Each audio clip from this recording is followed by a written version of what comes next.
আসসালামু আলাইকুম রহমতুল্লাহ। আজকে আপনাদের এটা একটা ডিসি ফ্যান 12 ভোল্টের, 12 ভোল্ট। এটা 12 ভোল্টের এবং এমপিএর কথা আমি কইতে পারি না। 12 ভোল্টের একটা ফ্যান, ডিসি ফ্যান, যেটা একটা ভিডিওতে আপনাদের দেখাইছিলাম। এখন এটা একটু মোটিভেশন করবো। মোটিভেশন বলতে এটার ভিতরে একটা বাতি সেট করব। যেহেতু এইটা সাদা আছে, আমি আপনাকে দেখাই।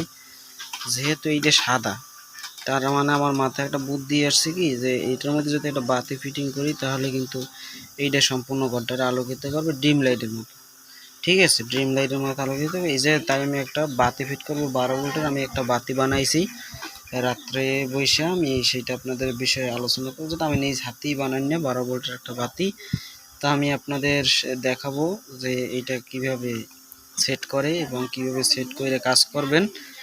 এইটা ফ্যান। এখন এটা কি হবে জানেন, এটা 3টা স্টেপ আছে। আমি চিন্তা করে দেখলাম 3টা স্টেপের মধ্যে প্রথম স্টেপে বাতি জ্বালাবো, পরের স্টেপে বাতি এবং ফ্যান দুটোটাই পরের স্টেপে শুধু ফ্যান চলবে, বাতি বন্ধ হয়ে যাবে। আমি আবার বুঝাই দিই, প্রথম স্টেপে জ্বলবে হলো বাতি, পরের স্টেপে জ্বলবে বাতি এবং ফ্যান, পরের স্টেপে জ্বলবে শুধু ফ্যান। ঠিক আছে, এইরকম একটা সেট আপ করবে। এই জায়গায় যেন একটা ফর্সা হয়ে যায়, সেই রকম একটা সেট আপ করবো। যাই হোক, আমি এখন কি করব, এই জায়গায় আমার আর কোনো কাজ নাই। এই জায়গাটায় আমার আর কোনো কাজ নাই। এটা হচ্ছে ফ্যান, এটা হচ্ছে ফ্যানের বডি। যেহেতু ফোনের বডিটা সাদা, এই ক্ষেত্রে এই জায়গায় আমি চিন্তা ভাবনা করে দেখছি এই জায়গায় একটা, এখন এই জায়গায় একটা মোটিভেশনের জন্য এই জায়গায় করব। এটা হচ্ছে বডিটা সাদা। এই জায়গায় আমি একটা বাতি ফিটিং করব। বাতিটা আমি আপনাদের একটু পর দেখাই দিতেছি। হ্যাঁ, যাই হোক, আমি এখন কি করব, এই জায়গার যে চারটা আছে, স্ক্রু আছে, স্ক্রু চারটা খুইলা এইটা ওপেন করব। করলে এই যে ইনস্ট্রুমেন্টগুলো সেগুলো বেরিয়ে আসবে। সেখান থেকে কানেকশন দিয়ে আমি আপনাদের দেখাইতেছি।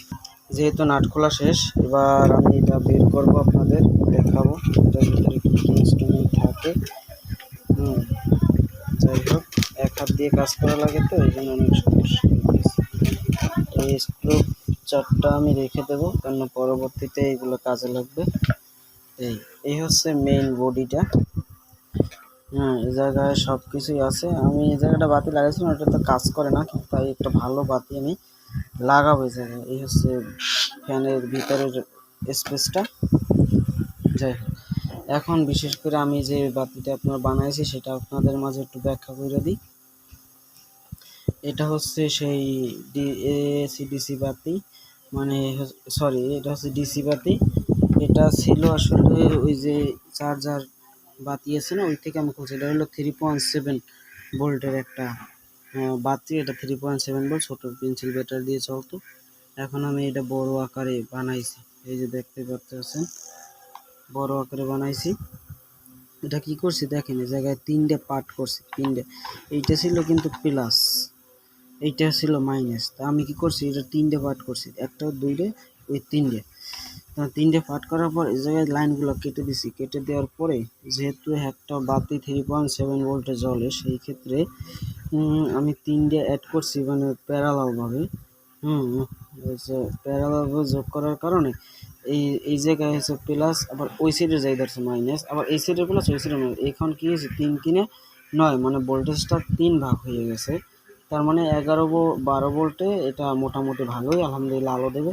এখন এই জায়গায় আমার পুরানটা, এটা আপনার লাইটে ইউজ করতে, এই মেশিনটা ইউজ করতেও পারেন, নাও ইউজ করতে পারেন। তবে এইরকম একটা ডায়োড আর এইরকম একটা রেজিস্ট্যান্ট, এরকম একটা রেজিস্ট্যান্ট যদি লাগাই দেন তাহলে এটা অনায়াসে চলবে, আমি বিশ্বাস করি। এটা আমার নিজের হাতে তৈরি। যেহেতু এইটা আমার পড়েছিল, আমি চাইতেছি যে মালটা যেন কখনোই নষ্ট না হয়, সেই কারণে এই জিনিসটা আমি লাগাইছি। এখন আপনাদের এই বিষয়টা আমি ফিটিং করে দেখাই। এই যে দেখুন, কারণ এইটা দেওয়ার মানে হচ্ছে ভোল্টেজটা কমে আসবে। আর এটা দিলে তো বাতির, এটা একটা মেশিন, এটা না লাগে, এটা না লাগাইলেও এটা জ্বলবে আলহামদুলিল্লাহ। কিন্তু হয়তো বা শর্ট সার্কিট হয়ে যেতে পারে অনেকক্ষণ জ্বললে, এই ফুল নতুন ব্যাটারি হইলে একটু ঝামেলা হইতেই পারে। যাই হোক, আমি পরবর্তীতে আপনাদের এই বিষয়টা এখন দেখাচ্ছি যে কি করব। এখন যে আগের বাতিটা ছিল ওইটা এখন আসলে রিমুভ করার সময় হয়েছে, রিমুভ করে দেব।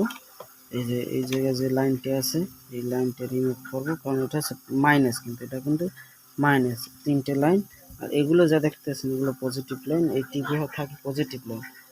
যাই হোক, এটা হলো মাইনাসটাকে আমি খুলে দেবো। এই যে প্রায় রিমুভ করা শেষ। এখন ভিতরে একটা খুলবো, এই রিমুভ করে ফেলেছি।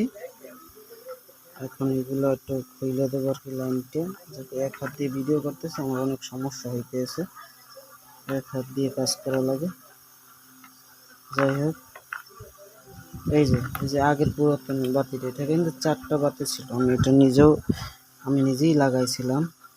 এটাও আমার নিজের হাতে তৈরি। এটা পরবর্তীতে আপনাদের দেখাও যে কেমন তৈরি করছি মাত্র 4টা বাতি দিয়ে। এখন এইটা আমরা ভেঙে দেবো। যাই হোক, এটা কিন্তু টিপ থেকে রিমুভ করা হয়েছে। এখন এটা আলাদা একটা বাতি। এখন আমি লাগাবো এইটা, যেন এটা নষ্ট না হয় সেই কারণে। যাই হোক, একটু পর আমি এটা লাগিয়ে আপনাদের দেখাইতেছি যে কীভাবে আপনারা সংযোগ দেবেন।